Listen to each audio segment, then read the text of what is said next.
자, 오늘은 선거에 대해서 한번 좀 생각해 보려고요. 근데 우리가 선거할 때 그 후보자들에 대한 지식이 사실상 완전히 없죠.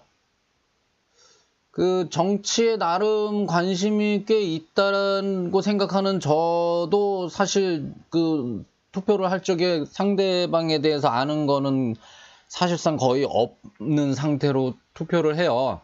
특히나 뭐 국회의원, 대통령 선거는 그나마 많이 이것저것 미디어를 통해서 이렇게 전해 듣는데, 국회의원 같은 경우에는 이름 석자조차도 모르고 선거를 하는 경우가 대부분이고요. 저보다 관심이 대체로 정치에 관심이 없는 게 정상이고 보통이고, 그들도 특별히 저보다 나은 상황에서 투표를 한다라고 생각하지 않아요. 뭐 대체로 국회의원이나 뭐 이렇게 지방의원 선거 같은 경우에는 완벽하게 모르는 상태에서 사실은 그냥 지지하는 정당 후보를 그냥 찍죠. 그리고 그 대통령 선거 같은 경우에는 그래도 조금 살펴들 보는데, 그 모를 뿐만 아니라 후보자들로부터 생산된 거짓을 지식으로 아는 경우가 굉장히 많아요. 이것은 어떤 모 후보가 자기에 대한 거짓을 생산하는 경우도 있지만, 대체로 정보들은 상대방 후보에 대해 생산하는 거짓 정보가 영향력이 있는 정보들인데 거짓으로 생산되는 것들이 많이 있어요. 자, 이것만으로도 사실 선거는 잘못된 선출 방식이다 라고 결론을 내릴 수 있을 정도로 굉장히 잘못돼 있는 거예요. 게다가 가만 생각해보면 우리가 후보자에 대해서 무엇을 알아야 되는지 그것조차 사실은 명확하지가 않아요. 뭐 착한 사람? 대체로 이제 착하고 뭐 많이 알고 뭐 똑똑하고 이런 거를 그냥 막연하게 그런 모든 개념에 있어서 우월한 사람을 뽑자고 막연하게 생각은 하지만은, 사실 구체적으로 한 단계만 들어가면은 그건 뭐 착하게 살자에 지나지 않는 얘기죠. 뭐 구체적으로 한 단계 더 들어가서 봐야죠. 사실은 그렇게 아무것도 명확하지 않다 보니까 늘 막연하게 도덕적인 결함을 찾는데, 저 사람 나쁘대요 이 얘기를 하느라고 서로 거의 그 선거 기간을 보내죠. 저놈 나쁜 놈이에요, 저놈 뭐 성추행을 했대요, 뭐 저놈 뭐 아주 비싼 집에 살아요, 저놈 군대도 제대로 안 갔대요, 뭐 이 얘기 하는데 이제 2달 동안 보내요. 저는 그런 적 없어요 그러고 뭐 그죠? 그 다음에 가난한 척하기. 이거는 뭐 그 쓰레기 정치꾼들이 배우는 정치학의 원론이에요. 뭐 일단은 가난한 척을 해야지 사람들이 좋게 봐주니까 뭐 구두를 밑창을 뜯는다거나 외투를 뜯는다거나 뭔가 후줄근하게 보이려고 무척 애를 써요. 이거는 그거를 코디해주는 전문가들도 있어요. 지저분한 판이죠. 그냥 착한 척하고 뭐 그 다음에 외모 가꾸고 뭐 어떤 대통령은 재임 중에 쌍꺼풀 수술도 해요. 예쁘게 보여야지 아무래도 호감이 가니까. 말투도 굉장히 조정받고요. 소위 전문가라는 뭐 쓰레기 밑에 빌붙어서 사는 뭐 같은 쓰레기들끼리 모여서 이런 거 해요. 서로 뭐 말투가 어떻고 저떻고 뭐 외모를 이렇게 하고 저렇게 하고, 그 다음에 구두 밑창을 뜯고, 그 다음에 그 다음에 허리띠를 좀 어디 갈아가지고 조금 다 해지게 만들고, 그 다음에 비싼 상표 절대 노출되면 안 되고. 그러니까 뭐 차도 비싼 거 타고 왔다가 싸구려 차로 갈아타고서는 사람들 앞에 나타나고 뭐 이런 식의 진짜 사기꾼들 짓거리들을 해요. 조금 생각이 있는 사람들 같은 경우에는 뭐 그런 얘기 하죠. 뭐 국가 방위라든가 뭐 경제 성장이라든가 복지 확대라든가 치안이라든가 이런 단어들을 써가면서 조금 유식한 척 하면서 이런 부분에 대해서 좀 유능해야 된다 라고 얘기는 하지만, 자, 국가 방위에 유능하다는 게 도대체 무엇이냐? 병장 제대했다고 국가 방위에 대해서 알 수는 없잖아요. 그러면 뭐 전부 장성급 군 출신 시키자는 거예요? 그것도 아닐 거 아니에요. 자, 무슨 능력을 요구를 해야 되느냐? 그럼 투철한 안보관? 그거 대중 앞에서 뭐 빨갱이 처부수자 이 한마디만 하면 안보관이 생기는 거예요? 그건 뭐 누구 앞에서라도 연기할 수 있는 거죠. 뭐 그렇게 말 한마디로 될 것 같으면은 상관없는 얘기라고요. 그 다음에 경제 성장? 아니 뭐 경제 성장하기 위해서 그러면은 경제학 박사들을 채용하면 되나요? 대통령으로 선출하면 되나요? 아니란 말이에요. 사실 경제학을 전공했다 그런다고 해서 경제를 살릴 수 있는 능력이 있는 것도 아니고, 그 경제학이라는 거는 어떤 경제적인 어떤 현상을 분석하는 학문이지, 경제를 끌어올린다, 끌어내린다, 뭐, 이거랑은 상관이 없는 거예요, 경제학은. 그럼 뭘 해야 되느냐?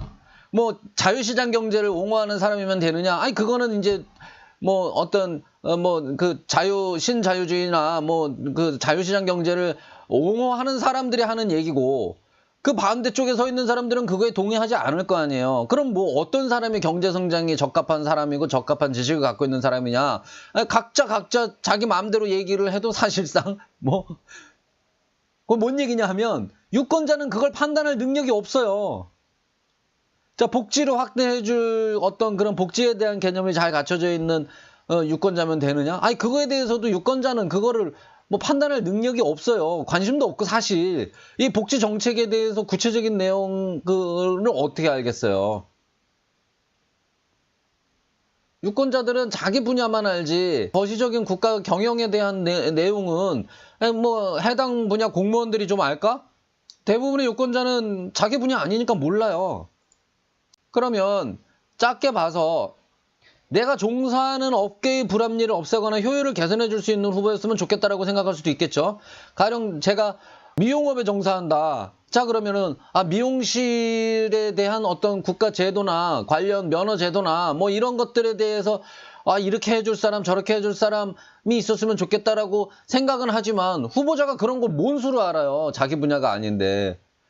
아니, 어느 후보자가 미용업계가 어떻게 흘러가는지, 인재파견업계가 어떻게 흘러가는지, 그 다음에 제조업이 어떻게 흘러가는지, 그 분야들을, 수없이 많은 분야들을 후보자가 무슨 수로 알아요? 아주 정상적이고 건전한 후보자도 모르는데, 대개의 후보자들은, 정치인이라는 거는 대체로 인간 쓰레기들이 종사하는 업종이기 때문에 이 사람들은 관심도 없고 그걸 개선하려는 의지도 없고 애초에 노력조차 할 생각조차 안 한단 말이에요. 노력을 한다고 해도 못하는데. 그러니까 도대체 우리는 뭐에 대해서 의논을 하면서 뭐에 대해서 우리는 선택을 하고 있냔 말이에요. 결국 모르겠는 일에 모르겠는 사람들끼리 모르겠는 사람들을 뽑고 앉았는 거예요. 가만 생각해 보세요. 어떤 지도자의 자질 측면에서 정말로 조선시대보다 지금이 나은가요?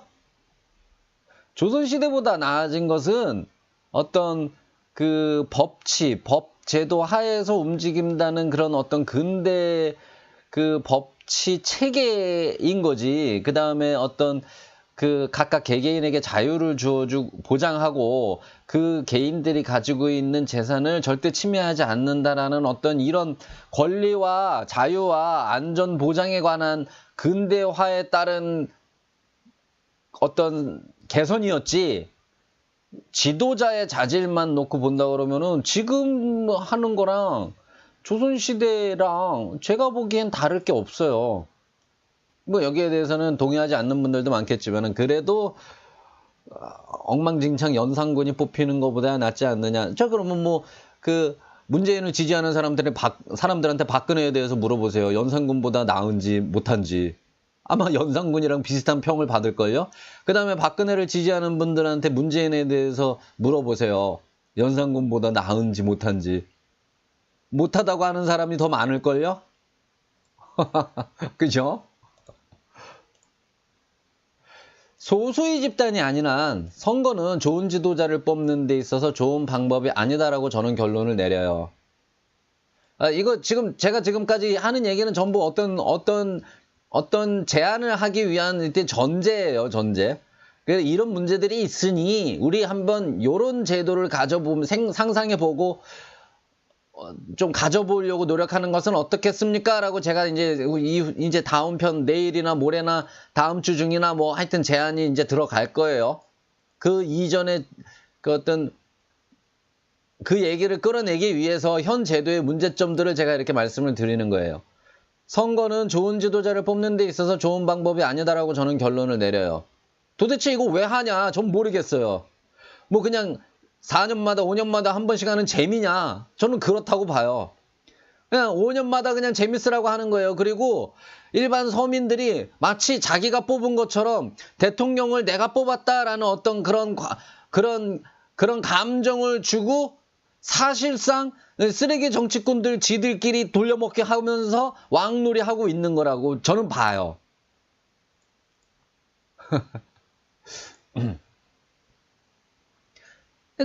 우리가 아무것도 모르고 뽑는다고 해서 그 대안이라 그럴까? 사실상 처음부터 이렇게 정착이 됐지만 정당을 보고 뽑죠.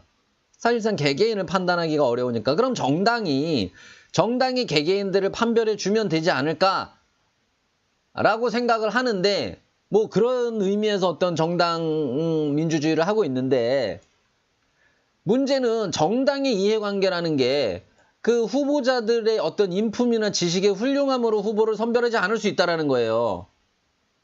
정당의 이해관계는 국가의 부강함과는 관계가 없을 수 있어요. 왜? 이들도 정당끼리의 생존 게임에 매몰돼 있을 수 있거든요. 그러면 후보자는 어떤 전투력이나 어떤 정당의 국가의 부강함이 아니라 정당의 부강함을 위한 재력이나 뭐 아니면 정당들도 그 후보자들한테 속았거나 할 수가 있다는 얘기죠.